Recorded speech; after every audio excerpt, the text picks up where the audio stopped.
현대시하고 고전시 한 작품씩이 이렇게 가나 지문으로 묶여서 나왔는데요. 자, 우선 우리 시를 들어가기 전에 항상 우리 보기부터 보는 습관을 들여야 되겠죠. 그래서 보기를 한번 분석해 본 다음에 여기에서 작품들의 주제를 좀 잡읍시다. 작품의 주제를 먼저 선명하게 잡고 그 잡은 기준 하에 작품을 좀 읽어보는 연습을 한번 해보도록 하겠습니다. 자, 사물을 바라보거나 삶을 되돌아보며 사색하는 경험을 통해 깨달음을 얻을 수 있다. 자, 그러면 지금 사물을 바라보거나 or의 관계로 이루어져 있네요. 삶을 되돌아보면서 얘네들이 원인이 되는 거죠. 사물을 바라보거나 혹은 두 번째, 삶을 되돌아보면 뭘 하게 되냐? 사색을 하게 됩니다. 그 다음에 그 경험을 또 통해라고 했으니까 사색이 다시 한번 원인이 되어서 어떤 결과를 얻게 되냐면 깨달음이라는 것을 얻게 되는 것입니다. 가해화자는 도시공간에서 마주한 초록에 사로잡혀, 이게 원인이죠. 초록을 들여다보며 그것이 지닌 생명력을 깨닫고, 요 깨닫고가 요 앞에 나온 깨달음하고 연결이 되셔야 되겠고요. 초록에 사로잡혀, 요게 바로 사물을 바라보거나에 연결이 돼야 되겠습니다. 그러면 정리하면 가의 작품은 초록을 보게 될 겁니다. 초록이라고 하는 사물을 바라볼 거고 거기에서 뭔가 사색을 하게 될 거예요. 그 사색을 통해 어떤 깨달음을 얻게 될 겁니다. 어떤 깨달음이냐면 감탄과 놀라움이라는 깨달음을 얻게 될 겁니다. 그죠? 그렇게 가의 주제가 잡혔습니다. 먼저 이렇게 기준을 잡고 작품에 들어가는 겁니다. 여기까지 읽고 뭐 가로 들어가셔도 되고요. 아니면 뒤에 있는 나 부분을 읽고 들어가셔도 괜찮습니다. 한번 여기에 오늘은 같이 한번 읽어보도록 할게요. 나의 화자는 자신의 백발을 바라보며, 또 원인 결과 나왔죠? 역시 요 사물을 바라보거나 하고 연결해서 읽어줄 수 있어야 됩니다. 현재의 처지를 한탄하는데 그치지 않고, 자, 뭐뭐 하는데 그치지 않고, 우리 이거 영어 구문에서도 많이 배웁니다. 영어에서 뭐로 배우죠? not only A but also B죠? 그러면 not only A but also B면 B에 더 강조가 되는 효과가 있죠. 그러니까 현재의 처지를 한탄하긴 할 겁니다. 근데 한탄하는 데서 그치지 않고 뭐예요? 지난 삶을 돌아보며 깨달은 바가 있게 될 겁니다. 그럼 지난 삶을 돌아보면은 이 위에 있었던 삶을 되돌아보며와 같은 말일 것이고, 요 깨달은 바는 여기 있는 깨달음이랑 같은 말이 되겠네요. 그것들을 젊은이에게 전달하게 되는 시가 될 것이다. 이렇게 기준을 잡을 수가 있겠습니다. 여기까지 잡고, 자, 가를 한번 가보도록 합시다. 먼저 제목을 보니까 초록이 세상을 덮는다였어요. 자, 그럼 우리 보기에서 초록이라고 하는 단어가 생명력하고 같은 의미로 사용되고 있다는 거 잡을 수 있었잖아요. 그러면 이 초록을 긍정으로 보셔야 되겠고, 그 초록이 세상을 덮는다라고 했으니까 역시 초록이 갖고 있는 생명력이 세상 가운데 확장되는 것을 발견하는 시겠구나. 이렇게 유추해 볼 수 있습니다. 그러니까 당연히 덮는다라고 하는 서술어는요, 앞에 누가 오느냐에 따라 긍정으로 처리될 수도 있고 부정으로 처리될 수 있지만 이 시에서는 뭐 슬픔이 덮는 게 아니잖아요. 초록이 세상을 덮는다라고 했으니까 긍정적 상황이고 긍정적 시어로 해석해야 되겠다. 이 정도 잡아줄 수 있습니다. 자, 그러면은 1행부터 한번 가보도록 하겠습니다. 잠깐 초록을 본 마음이 돌아가지 않는다. 초록을 본 마음이 돌아가지 않는데요. 마음이 돌아가지 않는다. 여기에서 무슨 뜻이지 할 수도 있는데요. 우리 보기를 아주 열심히 읽으셨다면 어떻게 잡을 수 있어야 되냐면 초록에 사로잡혀라고 했습니다. 눈길이 사로잡혔다는 의미도 되겠지만 좀 더 확장하면 마음이 사로잡힌 거겠죠. 마음이 돌아가지 않는다라는 표현은 초록을 잊을 수가 없다. 그 초록을 보고 나니 내 마음이 초록을 향하게 되었는데 그 마음이 다시 돌아서지지가 않아. 마음이 다른 데로 방향이 돌려지지가 않아. 그런 표현 정도로 읽어주시면 되겠습니다. 초록에 그래서 마음이 어떻게 돼요? 붙잡히게 됩니다. 그래서 초록에 붙어버리고요. 바람에 세차게 흔들리는 마음이 종일 떨어지지 않는다. 종일 떨어지지 않는다 해서 요 1행부터 4행까지는 같은 얘기를 하고 있는 거예요. 오늘 초록을 봐버렸어. 근데 그 초록 때문에 내 마음이 엄청 흔들리고 그 마음이 떨어지질 않고 그 마음이 돌아가질 않고 계속 내 마음에 붙어 있어. 이렇게 읽어주시면 되죠. 그래서 보기에서 읽었던 사로잡혀라고 하는 단어와 연결해서 읽어주셨으면 되는 부분입니다. 어리고 연하지만 불길처럼 이글이글 휘어지는 초록이라고 했습니다. 초록은요, 우선 불길처럼이라고 했으니까 직유법이고요. 이글이글이라고 했으니까 음성 상징어를 사용하고 있는데 그 초록은요, 불길처럼 이글이글 휘어집니다. 그게 무슨 뜻일까? 좀 어려울 수 있어요. 불길처럼 휘어진다고? 근데 앞에를 보니까 어리고 연하지만이라고 했어요. 그러면 이 초록이라고 하는 대상은 어리고 아주 순하고 아주 연한 존재지만 불길처럼 굉장히 강력한 무언가를 가지고 있구나 정도로 우리가 해석을 해줄 수 있겠죠. 왜냐하면 이 만이라고 하는 표현은 but 하고 역접을 해주는 표현이기 때문에 얘는 약한 거라면 얘는 강한 거겠구나 이렇게 읽어주는 겁니다. 그죠? 여기에서도 마찬가지로 보기에서 읽었던 요 생명력이라는 단어를 가져와 줄 수 있으면 참 좋습니다. 이렇게 연결해서 읽는 연습이 여러분들이 되면 될수록 이 보기에서 주어진 자료를 아주 훌륭한 소스로 활용해서 시를 쉽게 읽어낼 수 있는 연습이 되게 됩니다. 그래서 이런 연습들 여러분들 같이 해나가면 좋겠습니다. 자, 좀 지우고요. 너무 갑자기 더러워진 것 같아서. 다시 한번 넘어가 봅시다. 땅에 박힌 심지에서 끝없이 솟구치는 초록. 이 정도에서는 이제 생명력 잡아줘야 되겠죠. 상승 이미지고요. 보통 이제 땅은 바닥을 상징하잖아요. 근데 그 바닥에 있음에도 불구하고 하늘을 향해 계속 무럭무럭 상승하고 올라가는 속성을 가지고 있는 초록을 이야기하고 있습니다. 나무들이 온몸의 진액을 다 쏟아내는 초록입니다. 진액이라는 단어는 좀 어려울 수 있는데요. 엑기스란 뜻이에요. 쉽게 얘기하면 엑기스. 진액을 다 쏟아냈다는 건 나무가 갖고 있는 모든 생명력 있죠. 나무는 뭐 광합성도 하고요. 햇빛도 필요하고 물도 필요하고 뭔가 이렇게 무언가 공급을 받아 에너지를 공급을 받아서 그 모든 엑기스를 어디에 쏟아내는 거냐면 초록에 쏟아내는 겁니다. 아, 그러면 여기에서 초록이라는 게 바로 나무 잎 정도를 의미하는 거겠구나 잡아줄 수 있습니다. 물론 이 시를 다 읽고 나서도 이 초록이 나뭇잎이라는 것까지는 조금 읽기가 까다로워서 그거는 배제했어요. 그거는 그냥 문제를 풀면서 제가 한번 판단해 보려고 확정하진 않았어요. 그런 것도 문제를 푸는 아주 좋은 태도라고 할 수 있습니다. 근데 선생님은 그냥 이걸 강의하는 입장에서 먼저 정답을 얘기해 주자면 이 초록은요, 잎을 얘기하는 거예요. 나무들이 이렇게 탁 피워낸 그 초록색의 잎들을 바라보며 와, 저 자연의 생명력이 정말 놀랍다 라고 예찬하는 그런 시라고 보시면 되겠습니다. 지금 저 초록 아래에서는 얼마나 많은 잔뿌리들이 발끝에 힘을 주고 있을까? 의문형 어미를 사용함으로써 초록 아래, 즉 나무 아래에 수많은 잔뿌리들, 잔뿌리는 보통 뭘 상징합니까? 끈질긴 생명력을 상징할 수도 있겠죠. 근데 그것도 있지만 뿌리가 아니라 잔뿌리예요. 잔이라고 하는 이 형태소에 조금 더 집중을 해서 읽어본다면 아주 사소해 보이고 보잘것없는 것 같아 보이지만 이 거대하고 커다란 나무를 튼튼하게 지탱시켜주는 그 힘의 근원이고 원천이 바로 잔뿌리가 되는 거 아니겠습니까? 그런 것들에 대해서 참 대단하다. 저 큰 나무가 저 밑에 얼마나 많은 잔뿌리들이 땅을 탁 붙잡고 물을 쫙 끌어당기고 있을까라고 하면서 정말 경이로워, 놀라워, 감탄스러워 라고 하는 것을 얘기하고 있는 구절입니다. 됐죠? 초록은 수많은 수직선 사이에 있다. 자, 여러분들 요 시 읽으실 때요, 여기에서 좀 튕기셨어야 정상입니다. 여기서 안 튕겼어, 만약에 내가. 그러면요, 시를 생각하면서 읽지 않고 있다는 증거가 될 수도 있어요. 이 시행에서요, 이게 무슨 뜻이지? 수많은 수직선 사이에 있다? 선생님도 이 구절을 읽을 때 무슨 뜻이지 했습니다. 그게 정상이에요. 그리고 한번 생각해 보는 거예요. 수직선? 이런 게 수직선인데. 수평선은 뭐 바다라든지 어떤 멀리 보이는 어떤 광활한 어떤 들판 이런 정도를 상징하는 건 알고 있는데 수직선 사이에 있다는 건 무슨 뜻이지? 이런 궁금증을 가지고 시를 읽어가셔야 돼요. 이걸 내가 해결하겠어, 해소하겠어 라고 하는 의도를 잡고 가야 된다는 겁니다. 그게 다음 구절에서 등장하기 시작하죠. 수직선들을 조금씩 지우며 번져가고 있습니다. 오케이, 초록은요 번져가고 있어요. 확장되고 있는 거죠. 그런데 확장되고 있으면 그 말인즉슨 바꿔 생각하면 누군가는 지워지고 있다는 거죠. 그게 수직선이 됩니다. 그러면 여러분들이 이 수직선은 초록과 반대되는 개념이니까 부정으로 읽어줘야 되겠다. 이렇게 판단할 수 있습니다. 그런데도 불구하고 아직도 수직선이 무엇인지까지는 등장하지 않았죠. 자, 다 읽어봅시다. 직선과 사각에 밀려 꺼졌다가는 다시 살아나고 있다. 오케이, 누가요? 주어가 누구예요? 여전히 초록이죠? 초록이 주어입니다. 초록이 어땠어요? 밀려 꺼졌었어요. 과거형이죠, 과거형. 그런데 지금은 어때요? 다시 살아나고 있습니다. 현재형이고요. 과거형입니다. 과거와 현재의 대비가 일어나는데요. 과거에는 어땠냐면 초록이 직선과 사각에 밀렸었어요. 그러면 오케이, 이 직선과 사각은 수직선이란 동일한 애겠구나. 이렇게 읽어주는 겁니다, 시는. 그런데 현재에는 어때요? 오히려 반대로 초록이 수직선을 지우면서 번져가고 살아나면서 자기의 세력을 마치 확보하고 확장해 나가는 상태인 거죠. 흙이란 흙은 도로와 건물로 모조리 딱딱하게 덮인 줄 알았는데 오케이, 도로와 건물이 바로 같은 애들이었구나. 이렇게 읽어주는 겁니다. 그럼 수직선은 도로, 건물을 상징하는 거였구나. 그리고 요 초록과 흙은 같은 애들인 거죠. 물론 선생님 흙은 초록색이 아닌데요. 그렇지만 초록과 흙이 이 시에서는 같은 속성을 공유하고 있는 비슷한 대상으로 등장하고 있다는 걸 읽어주라는 뜻입니다. 그래서 딱딱하게 다 덮인 줄로만 알았습니다. 여기서는 뭔가 흙이 덮이면 안 되는데 이런 마음이 드러나죠. 근데 모조리 다, 모든 흙이 다 덮인 줄만 알았는데 과거형입니다. 이렇게 많은 초록이 갑자기 일어날 줄은 몰랐습니다. 화자 자신도 상상하지 못하고 예상하지 못했던 일이 벌어지는 모습을 보며 와, 초록이 정말 대단하구나 사색하고 있습니다. 됐죠? 아무렇게나 버려지고 잘리고 갇힌 것들이, 요거가 이제 과거형이 되겠죠? 초록은요, 흙과 초록은요 버려졌었고요, 잘렸었고요, 갇혔었습니다. 누구 사이에서요? 수직선들 사이에서요, 건물들 사이에서요. 그런데 자투리 땅에서 이렇게 크게 세상이 덮일 줄은 몰랐다는 거죠. 요거와 요거는 지금 비슷하네요. 뭐뭐 할 줄은 몰랐다, 뭐뭐 할 줄은 몰랐다. 유사한 통사 구조가 반복되고 있습니다. 콘크리트 갈라진 틈, 얘도 비슷한 의미겠죠. 즉 불모의 땅.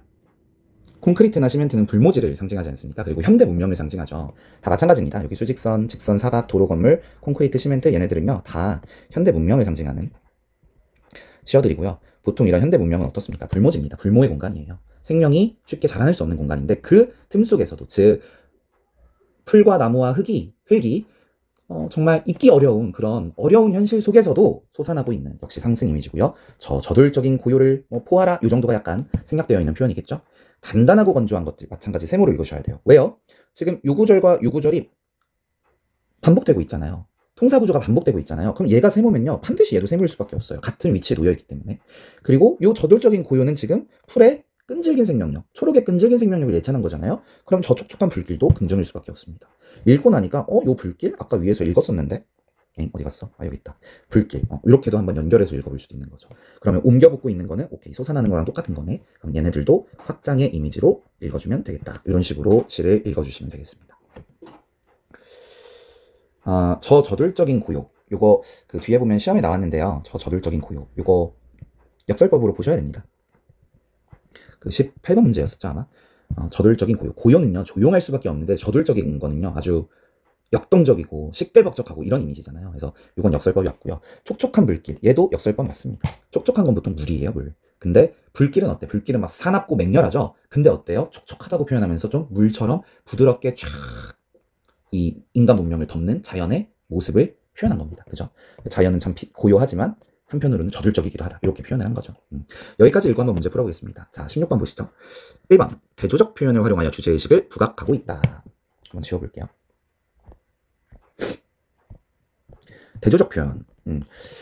자, 대조는 나왔습니다. 이 시를 읽고 나서 대조는 나왔다는 거를 기억하셔야죠. 왜? 여기 수직선들이랑 초록, 요게 이제 대조였으니까. 근데 대조하고 대조적 표현은 다를 수 있죠. 그러니까 대조적 표현이라는 건 문장에서 정말 대조가 쓰였냐, 그러니까 표현으로 봤을 때 그 대조하는 표현이 정말 쓰였냐를 찾아주셔야 되는 거잖아요.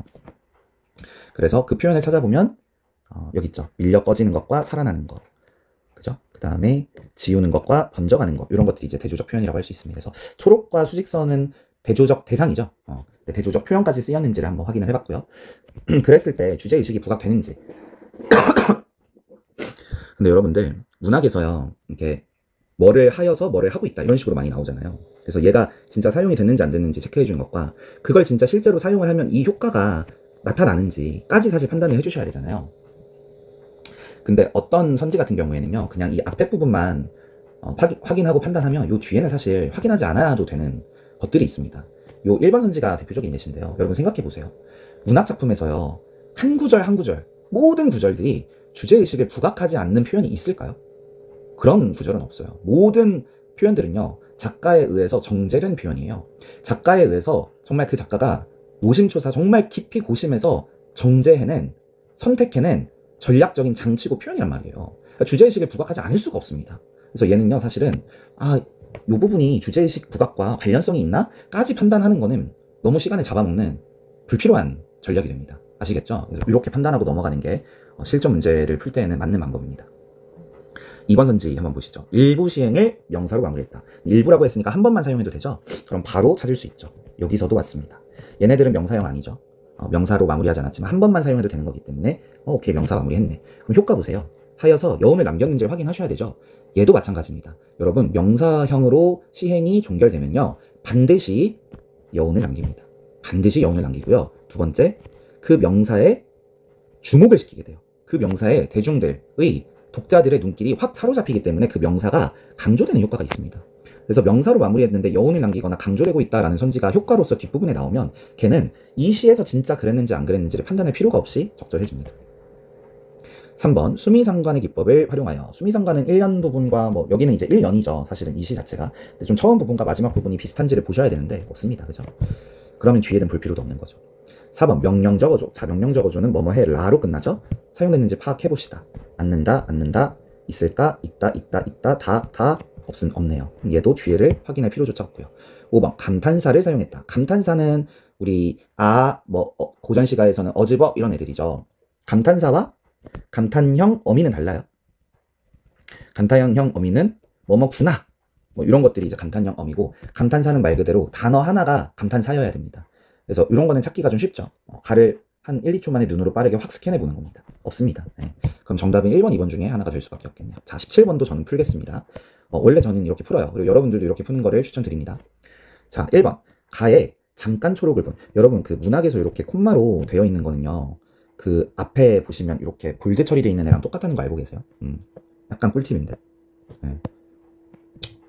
꿀팁 아닌가요? 넘어갈게요. 네. 잠깐 초록을 본 거는요, 사색을 시작하는 계기가 되는 건 이랬습니다. 맞나요? 맞죠? 여기 나와 있었잖아요. 도시 공간에서 마주한 초록에 사로잡혀서 사색을 하게 되고 거기에서 깨달음을 얻게 된다. 뭐 이런 얘기가 보기에 나왔고, 그게 가에서도 너무너무 적절했잖아요. 가 우리 읽었으니까 아시잖아요. 그래서 계기가 되는 거 맞죠? 계기. 그래서 얘는 가는 적절하고요. 그 다음에 2번. 가에 초록에 붙잡혔던 마음 있었죠. 초록의 마음이 붙잡혀서 다른 생각을 못할 정도로 초록이 너무 경이로워 보였죠. 그건 초록에 매료된 심리를 나타내는 걸까요? 그죠. 매료됐다는 건 매혹되고 유혹되고 매력을 느꼈다 이런 뜻입니다. 그래서 얘도 가는 맞습니다. 3번. 수직선들을 조금씩 지우며를 통해 초록이 도시공간과 균형을 이루기를 바라는 마음이 드러나 있군, 바라고 있군 했습니다. 이건 맞잖아요. 수직선들을 조금씩 지운 건 맞는데 초록이 거기에서 도시공간과 균형을 이루는 마음을 확인하고 파악할 수 있습니까? 오히려요, 도시공간은 부정으로 사용된 뉘앙스가 훨씬 더 강하고요. 요 균형이라는 단어가 너무 어색합니다. 그죠? 그렇다고 한다면 진짜 도시도 너무 좋아, 근데 초록도 너무 좋아, 그래서 둘이 같이 평형점을 찾았으면 좋겠어 라고 하는 어떤 근거가 시 속에 등장했어야 되는데, 이 균형이라는 이 선지는요 너무 갔어요. 너무 갔습니다. 그래서 가가 틀려버리기 때문에 정답을 쉽게 고를 수 있는 거죠. 4번. 밀려 꺼졌다가는 다시 살아나고 있다. 그랬죠. 초록이 도시에 밀려서 꺼져가다가 어느새 보니 다시 살아나고 있었어요. 그건 초록의 끈질긴 생명력을 보여주는 걸까요? 맞겠죠. 5번. 갑자기 일어날 줄은 몰랐다. 맞아요. 화자는 이럴 줄 몰랐다 이렇게 고백을 했었죠. 그래서 초록의 새로운 모습, 새로운이 뭐예요? 몰랐던 거잖아요. 그래서 놀라워하죠. 적절하게 되겠습니다. 자, 18번 풀어보겠습니다. A. 네, A는 요 마지막 부분이었습니다. 1번. 지시 표현을 사용하여. 네, 지시 표현 사용했습니다. 어디 나와 있었어요? 여기 저라고 하는 애 있었죠. 지시 표현은 이, 그, 저가 대표적이지 않습니까? 근데 사용하여 효과가 들렸죠. 대상에 대한 화자의 심리적 거부감이래요. 뭔 거부감 같은 소리 하고 있어. 지금 초록을 얼마나 예찬하고 있는데, 그죠? 근데 우리가 보통은 어때요? 이가 이제 가까운 거고 저거는 먼 거잖아요. 아시죠? 그러니까 보통 내 편, 뭔가 좀 마음이 뭐랄까, 마음이 더 가고 나와 가깝게 친밀감 있게 느껴져, 그래서 거리감이 없게 느껴져, 이럴 때는 좀 이를 많이 쓰잖아요, 일반적으로. 그러니까 그거를 노리고서 이제 낸 문제가 되겠죠. 낚시 한번 당해봐. 그러니까 이런 지시 표현을 사용하여 맞네, 진짜 저 썼네, 근데 저라고 했으니까 거부감일 수 있겠다, 이렇게 생각하는 학생들을 걸리기 위한 문제인 거거든요. 그래서 문학을 읽고 이렇게 텍스트를 우리가 수용할 때 그렇게 기계적으로 하시면 안 되고 생각을 하면서, 뇌를 돌려가면서 판단하는 것을 요구하고 있는 문제라고 할 수 있겠습니다. 2번 보시죠. 유사한 문장 구조를 반복하여. 그랬었죠. 뭐뭐 하고 있는, 뭐뭐 하고 있는, 저 뭐뭐, 저 뭐뭐. 네, 유사한 문장 구조를 반복하여. 효과 보세요. 대상이 갖는 역동적 이미지 맞습니까? 역동적 이미지. 그게 뭐였어요? 네, 솟아나는 거랑 옮겨 붙는 거요. 막 불처럼 옮겨 붙었잖아요. 초록이 확장이 막 일어났었잖아요. 너무 적절하죠? 정답 쉽게 찾을 수 있습니다. 3번. 점층적인 표현. 점층법 나왔었나요? 선생님, 옮겨 붙는 거 점층적인 표현 아니에요? 아닙니다. 옮겨 붙는 거는 점층적인 표현이 아니고 말 그대로 진짜 점층법이라고 하면요, 그 표현 자체가 이렇게 확대가 돼야 돼요. 예를 들면 나는 가정을 잘 다스리고, 또 국가를 잘 다스리고, 또 세계를 잘 다스리는 지도자가 되겠어, 이렇게 표현해서 점점점 확장되는 것이 명시적으로 드러나 있어야 점층적 표현이라고 하는 겁니다. 그래서 옮겨 붙는다는 점층적 표현이 아니에요. 그래서 틀렸고요.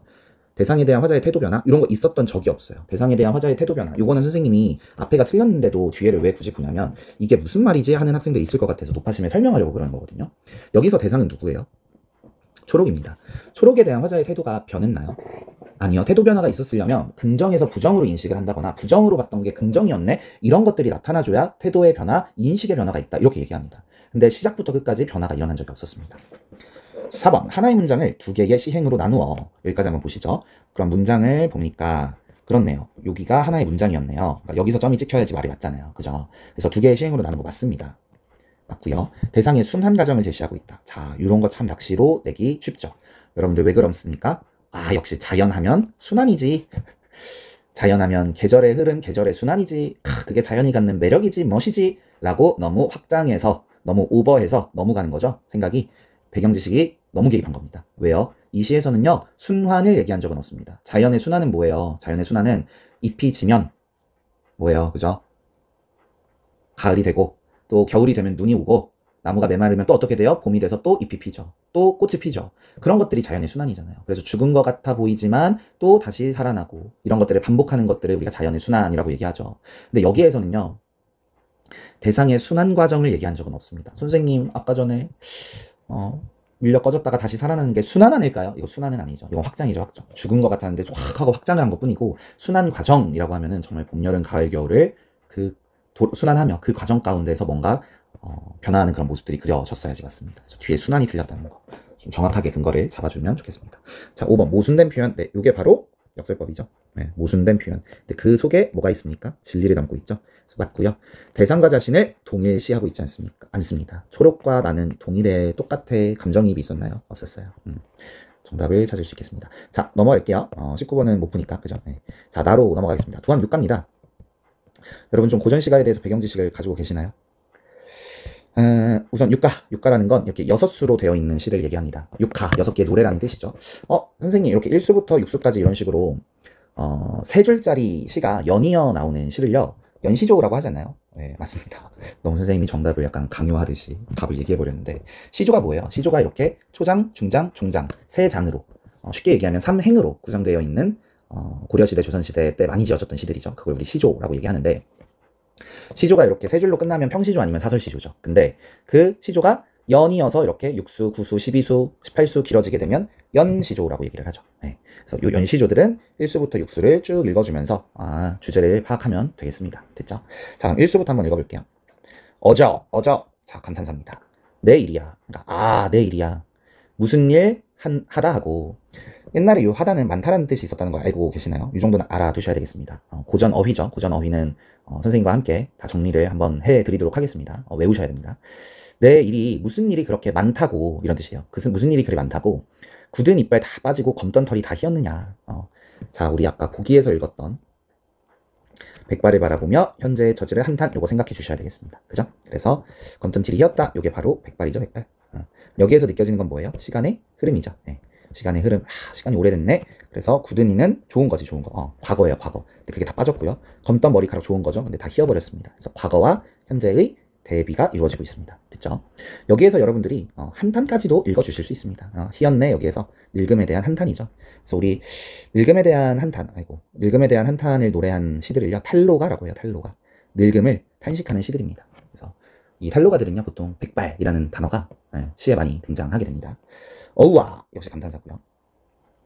보통 시조에서 이렇게 종장 부분의 첫 번째 구절에 이렇게 감탄사가 오는 경우가 꽤 많죠. 어집어, 어우와 이런 애들 많이 옵니다. 소장불노력하고 노대 도상비로다. 이거는 몰라도 상관없어요.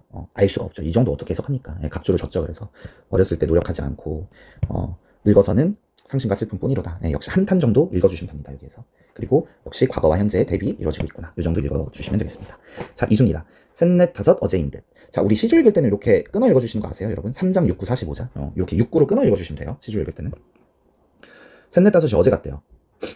선생님도 이거 처음에 읽을 때 뭐 셋넷 다섯이 뭐야? 3일이야? 뭐 4일이야? 뭔 소리지? 이랬는데 여기에서 이제 힌트를 얻은 거죠. 나이 얘기하는 거구나. 열스물 얼핏지나. 30, 40 한일 없고 50, 넘는단 말이냐. 오케이, 그럼 이제 60대 이상이네요. 장부의 허다 사업을 못다 하고 늙었느냐. 역시 한탄 정도 읽어주시면 되겠습니다. 장부는 뭐예요? 장부. 그 기록하는 장부도 있죠. 근데 그거 말고, 그죠? 기록하는 장부 말고 대장부의 장부도 있죠. 그래서 사나이로 태어나서 허다 사업. 허다가 뭐예요? 허다 사업. 허다한 사업이겠죠. 많고 많은 사업을, 그러니까 사나이로서, 사내로서, 남자로서 해야 되는 그 많은 사업들을 다 못하고 늙기만 해 버렸구나. 탄식하는 겁니다. 그죠?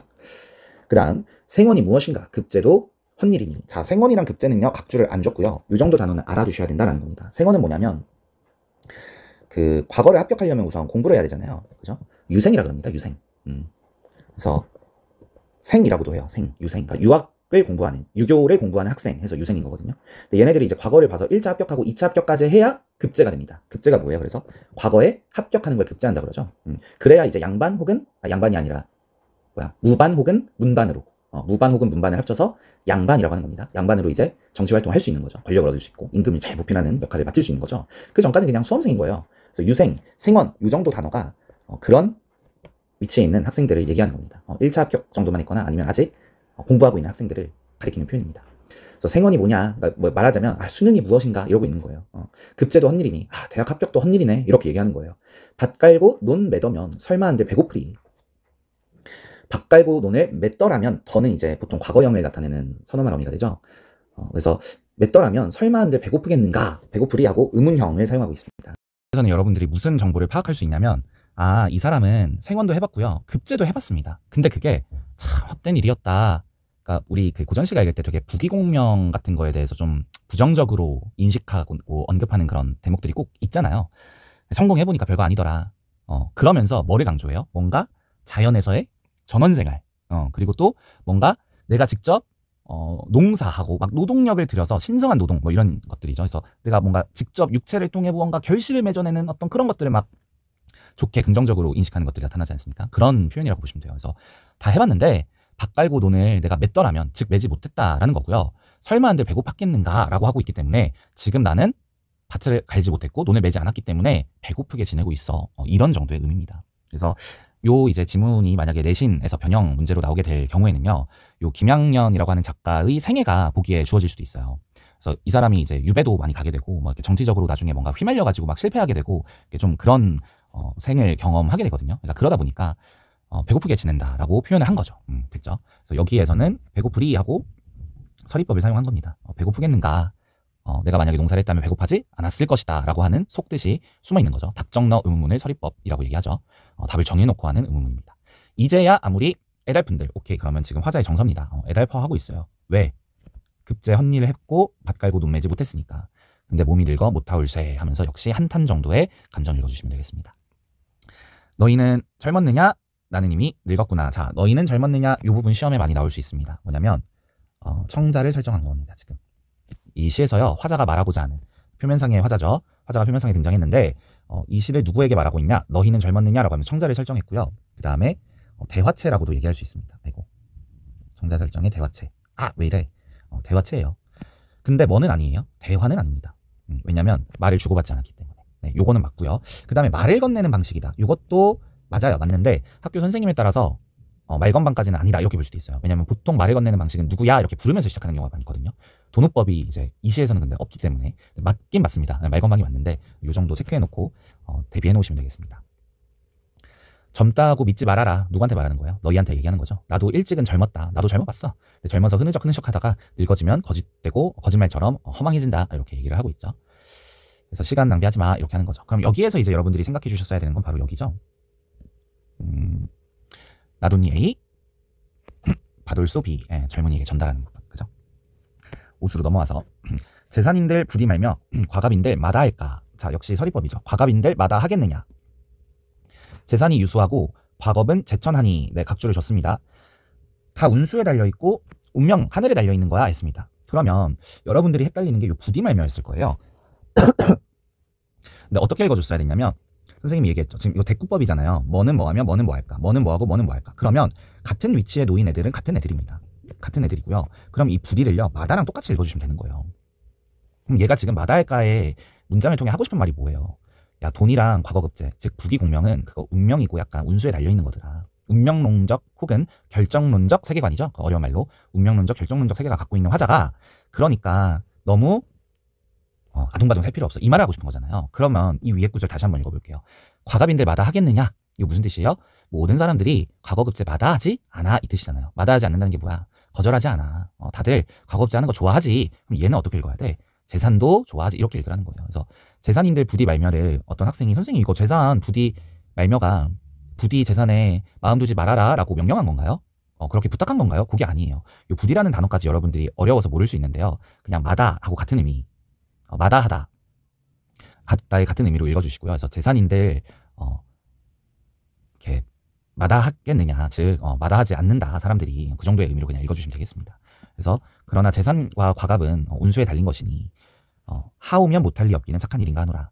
하오면 뭐뭐 하오면 뭐뭐 하고자 하면 이런 뜻이죠. 하고자 하면 못할 이는 이제 고전에서 사람을 뜻하죠. 못할 사람이 없는 것은 착한 일 뿐인가 하노라. 보통 우리 고전시가에서 뭐뭐 뿐인가 하노라 이러면서 이제 종장이 끝나는 경우 되게 많죠. 그럼 뭐뭐 뿐인가 하노라 앞까지는 보통 뭐가 나옵니까? 새롭게 얻은 깨달음이 나옵니다. 그래서 하고자 하면 못할 사람이 없는 건 뭐밖에 없어? 착한 일밖에 없어. 이 구절에서 여기에서 여러분들이 정말 중요하게 읽어주셔야 되는 건 뭐냐면 요 과갑 재산과 착한 일을 뭐 한 거예요? 대비대조한 겁니다. 요거 읽어주는 게 핵심이었어요. 왜냐면 착한 일은 어때요? 착한 일은 하고자 하면 못할 리가 없어. 즉 할 수 있어. 누구나 할 수 있어요. 근데 과갑과 제천은 어때요? 운수에 달린 거기 때문에 그건 하늘에 좀 맡겨야 돼. 이런 뜻인 거죠. 그러니까 얘네들에 너무 신경 쓰고 살지 마. 요거에 신경 쓰고 살아. 이렇게 뜻을 확정해 줄 수 있는 것입니다. 마지막 6수입니다. 내 몸이 못하고서 너희더라 하라 하기는 내 못하여 애달프니 너희나 하여라는 뜻이래요. 라떼는 이러고 있는 거죠. 청년에 아니하면 늙은 후에 또 내 되리. 이런 악담을 퍼부으면서 끝나고 있습니다. 네, 이제 문제만 풀고 마무리하도록 하겠습니다. 자, 1번 대조적 표현을 활용하여. 대조적 표현 어디 있었나요? 검던털이 휘었다. 그 다음에 너희는 젊었냐? 나는 늙었다. 이런 게 대조적 표현이죠. 주제의식부가 당연히 될 수밖에 없습니다. 아이고, 가나 둘 다 같네요. 일부 시행을 명사로 마무리했다. 그러면은 이렇게 뒤에만 다 보세요. 뒤에만 쭉 보면은 명사로 마무리한 적이 없네요. 네. 그래서 나가 틀렸고요. 수미상관 1년이랑 마지막 년이 똑같나요? 아니네요. 그죠? 나 틀렸습니다. 명령 적어줘. 뭐뭐 해라 있었나? 뭐뭐 해라. 너희는 하여라 있네요. 하여라 해라 있었습니다. 나는 맞고요. 화자의 의지를 표출하고 있다. 그죠? 화자의 의지. 너희는 하여라. 아니, 화자의 의지 나오네요. 어떤 화자의 의지요? 니네가 꼭 했으면 좋겠다라고 하는 화자의 의지입니다. 그죠? 그 다음에 감탄사를 사용하여 대상에 대한 예찬을 드러냈다. 아랑 어즈버가 나왔었지만 대상에 대한 예찬은 아니죠. 그죠? 그래서 나는 이건 맞는데 이건 아닙니다. 늙음에 대해 예찬하고 있나요? 백발에 대해서 예찬하고 있습니다. 아닙니다. 자, 17번에 1번. 검던 털이 하얘진 모습을 본 것이 사색을 시작하는 계기가 되는군. 맞죠? 보기에도 있었고 시에도 있었습니다. 2번. 밥 깔고 논 맺더라면 설마 배고팠겠는가는 넉넉지 않은 현실을 초래한 지난 삶에 대한 아쉬움을 나타내고 있군. 맞는 말이죠. 내가 차라리 이거 했더라면 배고팠을까 하는 게 지금은 배가 고프니까 참 아쉽네. 그래서 현재의 처지를 한탄하는 거죠. 3번. 늙은 후 또 나 될 것이다 는 젊은이가 과오를 저지르지 않는 걸 바라는 것이다. 맞네요. 4번. 나의 급제도 헛일이다 에서 출세를 위한 삶이 전부가 아님을 깨닫고 있고. 맞네요. 그것도. 급제도 헛일이다 에서 출세를 위한 삶이 그죠? 전부가 아니고 뭐가 중요해? 밥 깔고 논 매는 게 중요한 거였는데 이런 걸 깨닫는 거죠. 그 다음에 착한 일하는 게 중요한 거였는데 그죠? 5번. 이미 늙었구나는 현재의 처지에 대한 탄식. 그죠? 늙었구나. 여기에서 탄식 느낄 수 있죠? 맞습니다. 18번 넘어가시고요. 19번입니다. 일수에서 어저 내일이야. 이거 뭐였어요? 늙음에 대한 한탄이었죠. 와, 나 대장부로 태어나서 한 것도 없고 뭐야 뭐 한 거야? 이러면서 한탄은 제2수에서 장부의 허다 사업을 못한 거 때문에 비롯했겠군. 맞는 말이죠. 노대의 도상비로다. 이거 뭐였어요? 젊을 때는 탱가탱가 놀다가 늙어서는 근심과 걱정뿐이네. 애상감 맞죠? 슬픈 거죠. 애상감은 슬픈 겁니다. 속상한 거예요. 사수에 늙어지면 거짓 것이. 야, 늙어지면 헛되다. 이어지는군. 이어진다고 볼 수 있겠죠. 얘도 늙은 거에 대한 슬픔, 얘도 늙은 거에 대한 슬픔이니까 이어졌다고 볼 수 있습니다. 3번. 이수에 30, 40 한 일 없이 30대, 40대 때 나 한 게 없어에 대한 반성은 젊어서 흐느적 하지 말라는 당부로 나타나는 거. 맞는 말이죠. 너무 상식적이고 합리적이잖아요. 그죠? 4번. 이제야 아무리 애달분들과 내 못하여 애달분이는 세월의 무상감에서 벗어나고자 하는 심리. 세월의 무상감까지는 조금 맞다고 볼 수도 있을 것 같아요. 참 무상하네. 근데 얘도 사실 조금 느낌이 이상해요. 요 삼수랑 사수의 요 표현은요. 세월의 무상감이 강조된 표현은 아니었어요. 세월이 참 이렇게 무상감이 뭐야? 허무하다는 거잖아. 세월이 이렇게 지나간 게 허무하네? 요게 아니고 무상감보다는 조금 한탄이나 반성에 가까웠고요. 그리고 이제야 아무리 애달분들과 내 못하여 애달프니 요거는 왜 얘기한 거였냐면 젊은이들에게 무언가 이렇게 촉구하기 위해서 쓴 표현이었거든요. 그러니까 무상감에서 벗어나고자 하는 심리가 반영된 표현이라기보다는 여기에 더 가까워요. 여기에. 그죠? 그래서 요것도 조금 애매하고요. 더 틀린 건 요겁니다. 벗어나고자 한다. 이런 거 등장한 적 있었어요. 근데 이제 학생들 입장에서 선생님 근데 얘가 지금 늙은 걸 싫어하니까 당연히 벗어나고 싶다는 그 마음은 전제돼 있는 거 아닙니까? 근거가 없잖아. 근거가. 벗어나고자 한다라고 할 거면은 그런 표현이 하나라도 나왔어야죠. 다시 젊을 때로 돌아가고 싶다든지. 근데 그게 아니라 지금은 애달분들 어쩔 수 없어. 내 못하여 애달퍼도 어쩔 수 없어. 그러니까 니네 잘 살아. 이렇게 이어지는 거잖아요. 그래서 여기가 둘 다 좀 느낌이 이상합니다. 5번. 하오면 못할 리 없기는 착한 일은 육수에 너희더러 하라. 그죠? 그러니까 착한 일은 어땠어요? 하고 싶으면 누구든지 할 수 있는 거였죠. 과거급제 이런 거와 다르게 대비대조 되는 좋은 거였죠. 그러니까 그걸 이제 너희더러 하라. 너희는 젊은이가 한번 하세요. 이렇게 얘기하는 거였습니다. 그죠? 자, 그 다음에 기억과 니은입니다. 기억이 초록이고 니은이 뭐죠? 니은이 재산인들 어쩌고저쩌고. 기억이 초록이 아니네. 기억이 이거네요. 지금 저 초록 아래에는 얼마나 많은 잔뿌리들이 발끝에 힘주고 있을까. 니은은 이거였고. 미안합니다. 선생님이 20번 해설을 못했네요. 자, 그러면은 기억에는 대상을 향한 화자의 애정이 그렇다고 볼 수도 있을 것 같아요. 그죠? 얼마나 많은 잔뿌리들이 있을까 이렇게 상상하고 있잖아요. 그 상상할 수 있다는 건 그만큼 관심 있고 애정 있고 사랑스러우니까 저 잔뿌리들 대단해 이러니까 이제 하는 거잖아요. 그렇게 보시고 이질감 너무 틀렸죠? 너무 틀렸습니다. 감춰진 진실이요? 뭐 이런 거 있었고요. 없었고요. 회의 무슨 의심하고 있습니까? 그런 거 없습니다. 힘의 근원 이게 잔뿌리죠. 잔뿌리고 상상 맞습니다. 문제의 원인 무슨 문제가 있었어요? 프로블럼이 있었습니까? 이 시에? 그냥 좋다고만 긍정만 얘기하고 있는데 뭐 문제야. 성찰한 적 없고요.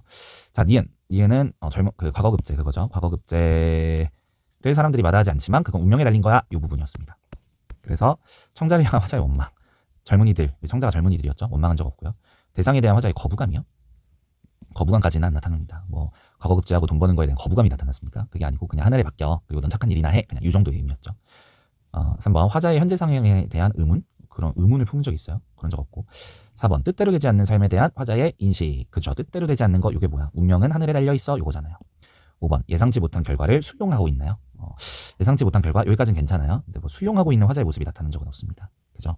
그럴 거면은 하늘에 달린 거니까 그래 내가 과거 합격 못하고 돈 못 버는 건 어쩔 수 없는 거야. 그냥 나 열심히 살아야지. 이랬으면은 수용하는 거죠. 근데 그런 내용하고는 연관성이 없습니다. 그래서 수용이 틀렸다.